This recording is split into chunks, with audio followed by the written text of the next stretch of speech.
Everywhere. Till tomorrow, then. Goodbye. Goodbye.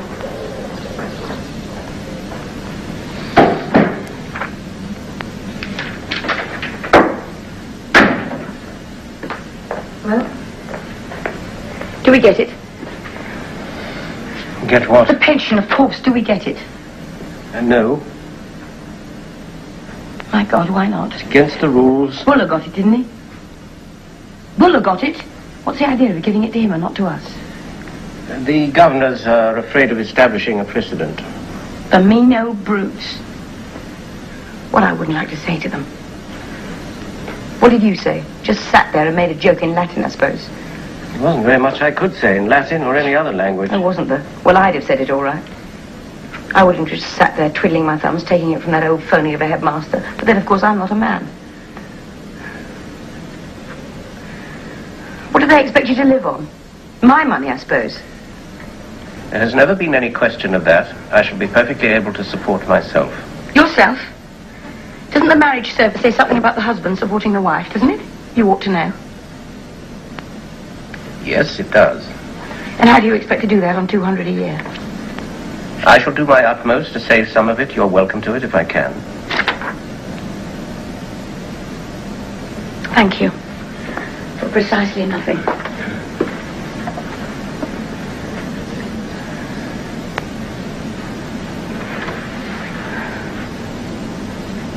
What else did the old fool have to say? The headmaster wishes me to make my speech tomorrow before instead of after Fletcher. Oh, yes, I knew he was going to ask that. You knew? He asked my advice a week ago. I said, go ahead. I knew you wouldn't mind. And as it isn't a Mrs. Fletcher to make me look a fool, I didn't give two hoots. Come in. Mr. Crocker Harris? Yes? Why, is it Mr. and Mrs. Gilbert? The headmaster said you might look in. How do you do? I do hope we're not disturbing. Not at all. This is my wife. How do you do? You do? Mr. and Mrs. Gilbert are our successors to this flat, my dear. Of course, and nice to meet you both. How do you do? We really won't keep you more than a second. My wife thought that as we were here, you wouldn't mind us taking a squint at our future home. This is the drawing room, I suppose. Well, it's a living room, really. Andrew uses it as a study. How charmingly you've done it. Oh, do you think so? It isn't nearly as nice as I'd like to make it, but a schoolmaster's wife has other things to think about besides curtains and covers. Boys with dirty shoes and a husband with leaky fountain pens, for instance. Well, yes, I suppose so. Of course, I haven't been a schoolmaster's wife for very long, you know. Oh, don't swank, darling. You haven't been a schoolmaster's wife at all yet. Yes, I have, for 2 months. You were a schoolmaster when I married you. Prep school doesn't count. Have you only been married 2 months? 2 months and 16 days. Well, 17, actually. Did you hear, Andrew? They've only been married 2 months. Indeed, is that all? Oh, look, darling, they've got a garden. It is yours, isn't it? Yes, it's only a pocket handkerchief, I'm afraid, but Andrew finds it very useful. He often works out there. Don't you, dear? Yes, I find it very agreeable. Shall I show you the rest of the flat? It's a bit untidy. I'm afraid you'll have to forgive that. Of course. And the kitchen's in a terrible mess. I'm in the middle of cooking dinner. Would you cook? Oh, yes, I have to. We haven't had a maid for 5 years. Oh, I do think that's wonderful. I'm scared stiff of having to do it for Peter. I'm sure the first meal I cook for him will wreck our married life. Yes, highly probable. Well, these days, we all have to try and do things we weren't brought up to do. Don't you want to see the rest of the flat? No. No, I leave that sort of thing to my wife. She's the boss. I was wondering if you could tell me a few things about the lower fifth. What would you like to know? Well, sir, quite frankly, I'm petrified. Don't think you need to be. I'll give you some sherry. Thank you.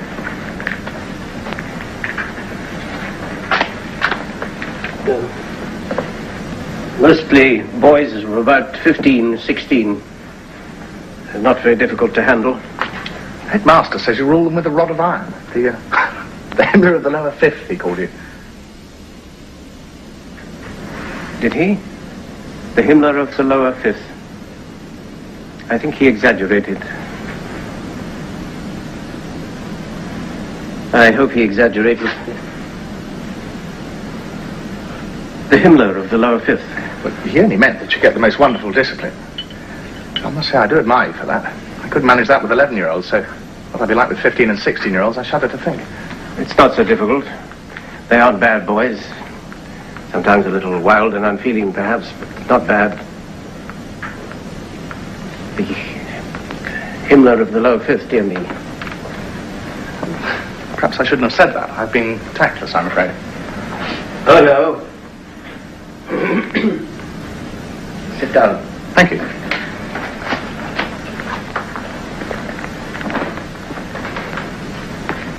From the very beginning, I realized that I did not possess the knack of making myself liked. A knack that you will find you do possess. Do you think so? Oh, yes, I'm quite sure of it. Not a quality of great importance to a schoolmaster, though, for too much of it, you may also find, is as great a danger as a total lack of it. Forgive me lecturing, won't you? No, I want to learn. Well, I can only teach you from my own experience.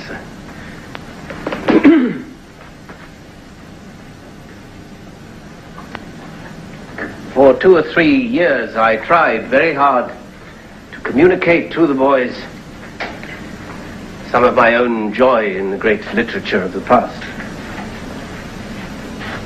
Of course, I failed, as you will fail, 999 times out of 1,000. But a single success can atone, and more than atone, for all the failures in the world. And sometimes, very rarely it is true, but sometimes I had that success. That was in early years. Well, please go on, sir. In early years, too, I discovered an easy substitute for popularity. I had, of course, acquired, we all do, many little mannerisms and tricks of speech. And I found that the boys were beginning to laugh at me. I was very happy at that. Encouraged the boys' laughter by playing up to it. It made our relationship so very much easier. They did not like me as a man, but found me funny as a character. And you can teach more things by laughter than by earnestness. For I never did have much of a sense of humor. So for a time, you see, I was quite a success as a schoolmaster.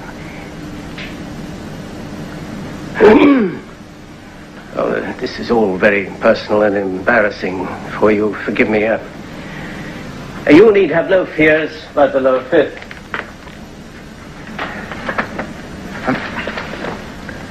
I'm afraid I said something that must have hurt you very much.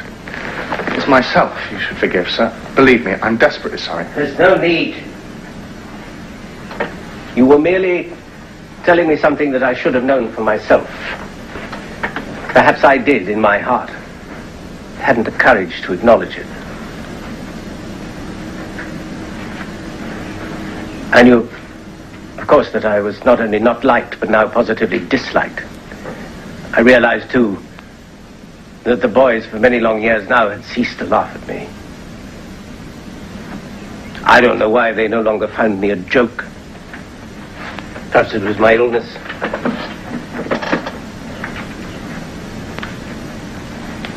No, I don't think it was that. Something deeper than that. Not a sickness of the body, but a sickness of the soul. At all events, it did not take much discernment on my part to realize that I had become an utter failure as a schoolmaster.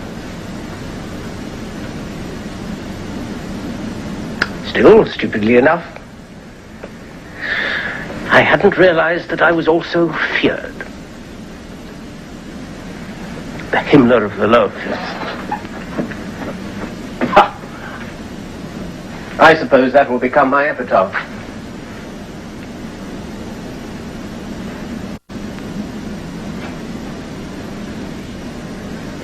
I cannot for the life of me imagine why I should choose to unburden myself to you, a total stranger, when I've been silent to others for so long.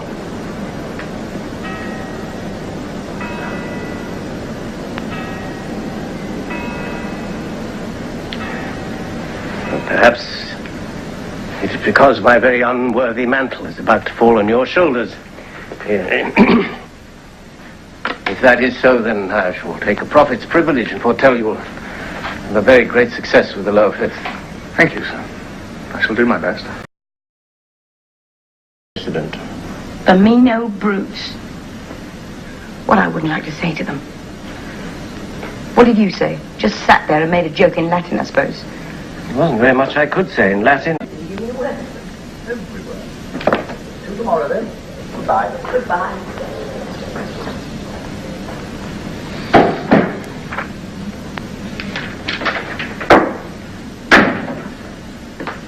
Well, do we get it? Get what? The pension, of course. Do we get it? No. My God, why not? It's against the rules. Buller got it, didn't he? Buller got it. What's the idea of giving it to him and not to us? The governors are afraid of establishing a prison or any other language. Oh, wasn't there? Well, I'd have said it all right. I wouldn't have just sat there twiddling my thumbs, taking it from that old phony of a headmaster. But then, of course, I'm not a man.